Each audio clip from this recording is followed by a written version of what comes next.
Today, where property's falling and rising, and why.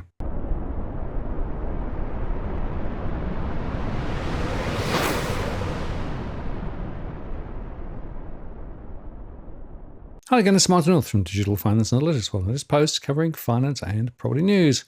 The AFR unpacks some of the data from CoreLogic to show where home prices have risen and fallen over the past year, and it reinforces the need to go granular and to understand what is really going on down on the ground.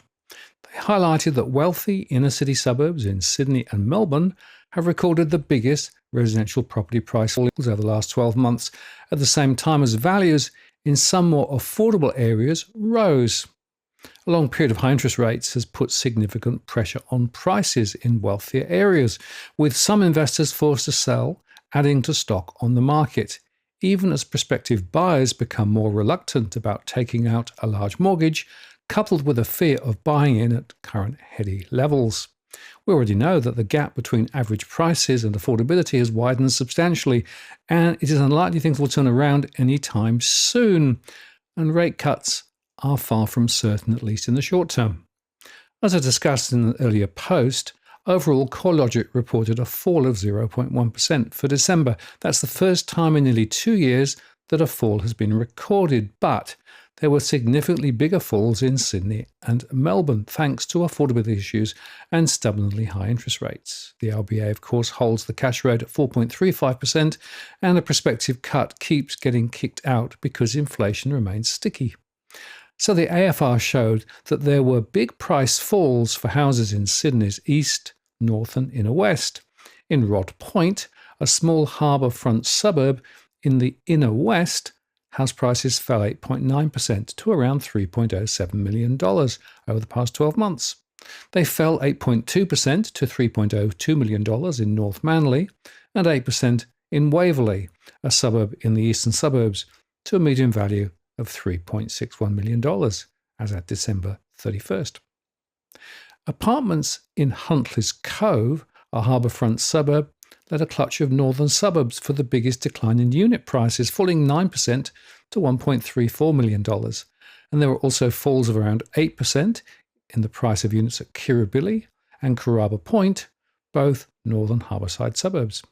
And there were also significant falls recorded for apartments in Chatswood, St Leonards and Pennant Hills, suburbs spread across the north.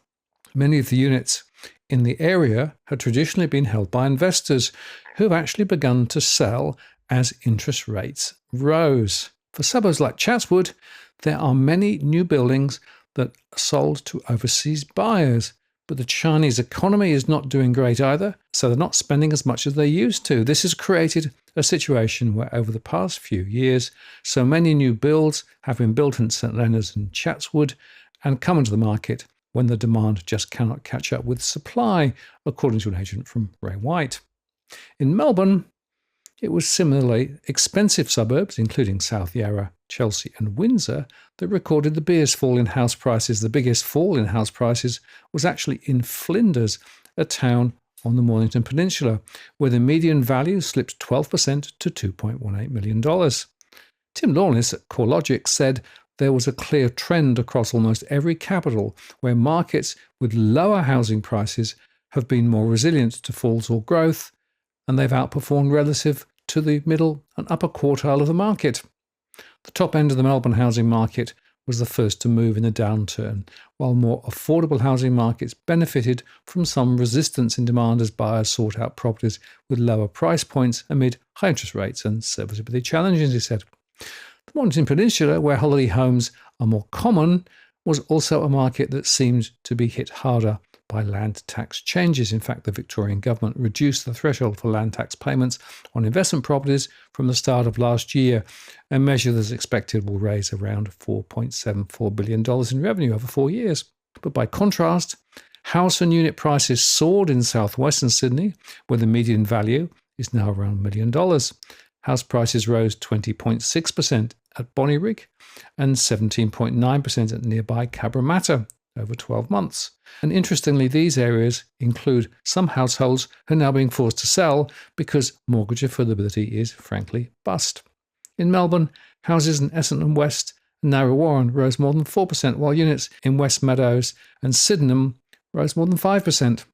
And Brisbane houses at Leichhardt, 1 Mile, and Brisbane City rose more than 23%. While less expensive properties are doing better than more expensive ones, data from Residential Property Services Group Oliver Hume shows that the scale of the challenge that younger Australians are facing to get on the market is increasing.